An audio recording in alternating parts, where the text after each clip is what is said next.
Welcome to Timeless Inspirations, where we bring you the greatest stories of resilience, courage, and selfless impact that stand the test of time. Today's story takes us to Australia, to a man whose life was shaped by gratitude and whose gift helped save over 2.4 million babies. This is the story of James Christopher Harrison, known to the world as the man with the golden arm. James Harrison was born on December 27, 1936, in the small rural town of Junee, New South Wales. His parents lived a modest life. His father worked for the railways. His childhood was ordinary, until everything changed at age 14. James developed a severe lung infection. Doctors had no choice but to remove one of his lungs in a dangerous operation. The surgery lasted hours. James lost so much blood that he needed 13 units of transfusions to survive.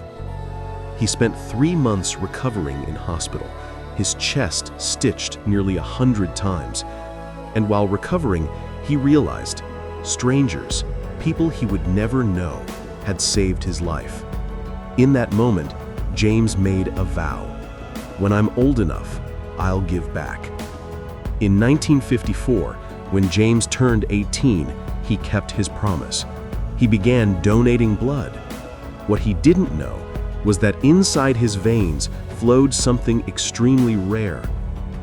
Doctors discovered that his plasma carried unusually high levels of anti-D antibodies, the very antibodies that could prevent rhesus disease, a deadly condition in newborn babies.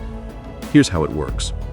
When a mother's blood type is Rh negative and her baby's is Rh positive, her body can see the baby's blood cells as foreign and create antibodies to attack them. This can cause severe anemia, brain damage, heart failure, even death. But with anti-D treatment, those antibodies are neutralized, and James's blood had exactly what was needed. In 1969, his plasma became the cornerstone of a brand new medical program. It was revolutionary. And so began a journey of quiet heroism. For more than 6 decades, James donated plasma every few weeks. In total, he gave 1,173 times, nearly all from his right arm, just a handful from his left. He didn't like needles. In fact, he feared them. He never looked when the needle went in, but he still came, week after week. Each session was the same. Sit down, squeeze a stress ball, feel the pinch, watch the plasma slowly fill the bag. Afterwards, a cup of coffee, a biscuit, and a smile to the nurses who all knew his name. He never saw himself as special. He worked most of his life as a railway clerk.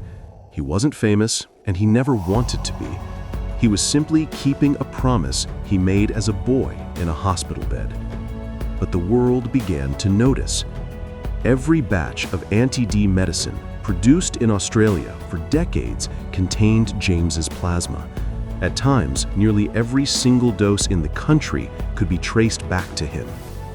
Doctors began calling him the man with the golden arm. By the end of his donating career, James had helped save or protect over 2.4 million babies. His bloodline was the foundation of a medicine that nearly eradicated rhesus disease in Australia and changed outcomes across the world. He was honored with the Medal of the Order of Australia in 1999, recognized in the Guinness Book of World Records for his lifetime of donations, and celebrated as one of his country's quiet heroes. But James always brushed the praise aside. To him, it wasn't about medals or records. It was about keeping a promise and giving back. James's gift wasn't just for strangers. It touched his own family too. His daughter Tracy needed anti-D treatment during pregnancy. His grandchildren were born healthy thanks to the very medicine his plasma helped create. One of his proudest moments was when his grandson Scott made his first donation sitting right beside him. The legacy had passed to a new generation. James lost his beloved wife, Barbara, in 2005. Even in grief, he continued his donations. That's who he was. Steady, humble, always thinking of others first.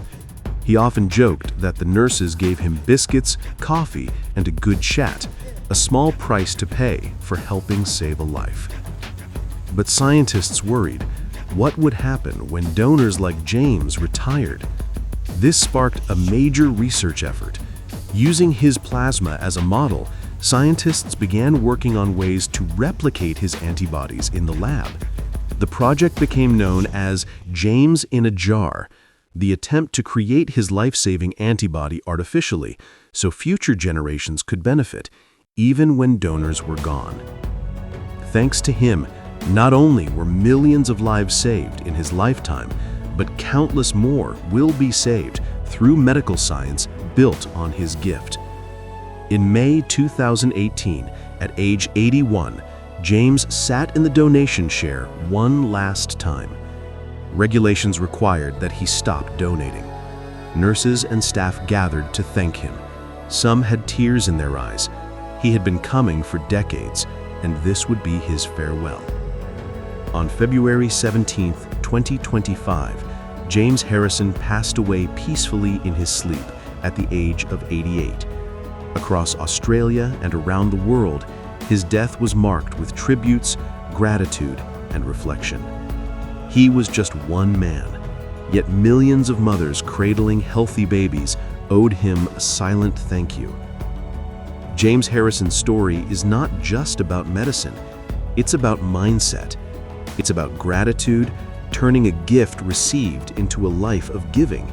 It's about courage, showing up despite fear, week after week for decades. It's about consistency, proving that small actions repeated over time can change the world. James never saw himself as a hero, but his humility, his promise kept, his quiet determination made him one of the greatest heroes of our time. And perhaps the greatest lesson is this: you don't need fame, fortune, or a stage to change millions of lives. Sometimes it's the simple act of giving what you can, over and over, that leaves a legacy beyond imagination. If this story inspired you, don't forget to like, share, and subscribe. Your support helps us bring you more powerful stories of resilience, courage, and comebacks that change the world.